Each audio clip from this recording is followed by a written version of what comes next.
Hello everybody and welcome to the Sovereign Village Project. Let's talk about one of my very favorite topics, mulch. I love mulch. I don't even consider myself a gardener or a farmer. I'm just a mulcher. I go around gathering organic material and dumping it from one spot to another. But first, a little backstory. When I first started homesteading on my own, I did grow up homesteading a little bit, but when I really went out on my own, I was so broke. I spent every penny and then some on buying a single wide trailer on 1.2 acres. It was covered in trash, and I actually bought it with every penny I'd saved and even with a credit card, which is not something I would recommend, but I wasn't able to get a loan, and so I just did everything I could to buy that land, and I was flat broke. I was an extreme version of house poor. And I needed to grow food right away because I was so poor I couldn't even afford food. And so I started right off the bat. I moved in March, and a couple of years ago in March, and started gardening, and I had no money. I couldn't afford tools. I couldn't get fertilizers. I couldn't get really much of anything. I could, barely afford seeds. It was just dollar to dollar. Every dollar was painful, and I was really, really broke. And that's when I learned the power of mulch. And I really learned to garden with basically just a few tools. There are some exceptions, but really mainly, this is what I use to garden. A shovel, a rake, a machete, a small electric chainsaw, some buckets, a pocket knife. There's a couple things not featured, some pruners. Now, of course, there's plenty of exceptions. I do use other tools, but really, for a while, I didn't even have that many things to garden with. And what I learned was that mulch is key to everything. It builds soil, it retains water, it creates that humus that you want, and it makes everything just easy. You may have heard some of the systems like Back to Eden where they use wood chips as their mulch, and they just mulch everything, just sheet mulch everything, and then they grow in that. Or you may be familiar with the Ruth Stout method where she used hay, and she would go 8 inches to a foot deep and just layer hay all over everything that she wanted to garden. And a lot of people have different ways of going about it and their own versions of it, but to me, mulch is mulch. It's all organic matter, it's all going to break down. And I actually think that a diversity of mulch is good because it'll break down at different times. If I have a layer of real small things like hay or leaves or crumbled up leaves or wood chips, things like that, that'll decompose first, and then I'll have bigger branches on top of that. So my garden beds will have full-size branches just laying throughout them, and I just scoot them aside and plant where I want. And part of that is like, I think that the diversity of mulch is good, but part of it is that I don't have access to wood chips. I'm out here in the country. We don't have, this isn't the suburbs, so it's hard to get those chip drops. And I can't afford to truck in hay, especially because you cannot use regular hay now. You can only use organic hay because they're using so many herbicides in hay that can really kill off all of your plants. And so I just use what I have, and it seems to work really well for me. I'm planting out these Arkansas black apple trees today, and I just figured I'd show you what I'm using. It's really whatever I could get my hands on.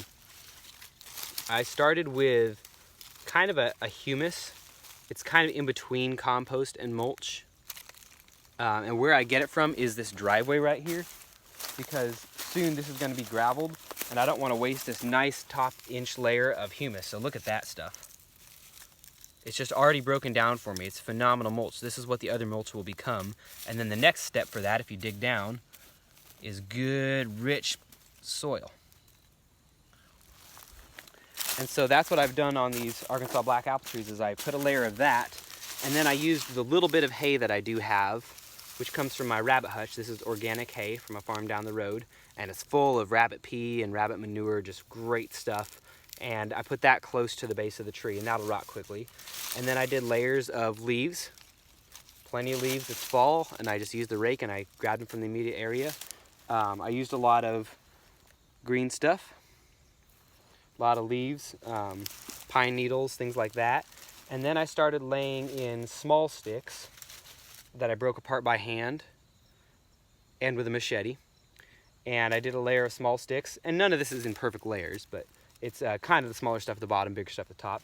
And then, as you can see, I just tossed big branches on top of here because maybe it'll take a year or two, but eventually that will rot down, and this tree is going to want mulch its whole life. That whole time it's just going to keep dropping its nutrients and sending them underground and protecting it from bitter colds and everything like that, and retaining moisture. So you can see that mulch pile. You can see how it's really deep underneath there. And I do the same thing for my annuals too. It's not just for my food forest. It's really everything that I garden is just mulch first, especially in the fall. Come back in the springtime, and you've got some great soil, generally speaking. And I'm building this entire system around the concept of mulch.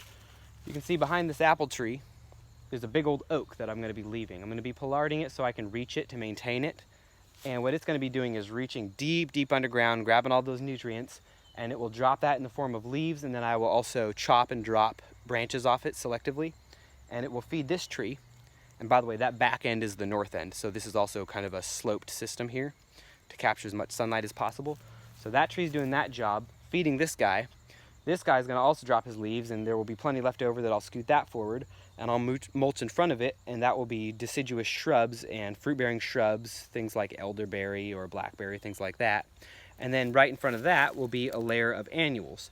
And so it'll just be a mulching system and a layered system that captures light and reaches deep underground and takes advantage of all those things, and that's going to play throughout the entire property here. And eventually I'll even take that a step up, and I'm going to plant nitrogen fixing trees, kind of doing the job of the oak there. They'll get tall and they'll be that back layer, and they'll be dropping even better mulch. But for now, that's still going to do a wonderful job for me. That tree's been working for me for a decade or two, and I didn't plant it. I didn't even own the property or anything like that, but he was there working for me. He just didn't know it. So that's my system. Everybody's got their own. Some people are more technical. They like the engineer side of things. They like to do things like hydroponics and stuff like that, and that's all really cool stuff. That may be your style, but for me, I'm an artist type. I'm really lazy and chaotic, and I just kind of like to wander around my property and maintain things and chop things and then just move those to a spot where it's needed. And that's really how I garden, and all of that builds phenomenal soil. Here in Tennessee, we've got really clay-filled rocky soil, and so you have to build soil if you want to make gardening easier for yourself. And over the years, what happens is that soil gets better and better, and the result is then your plants are way more apt to survive hard times when the bugs, the pest pressure, or funguses or diseases come along. They're just healthier because they have better soil, they have more nutrients, they have more water retained. They're just ready to take that blow.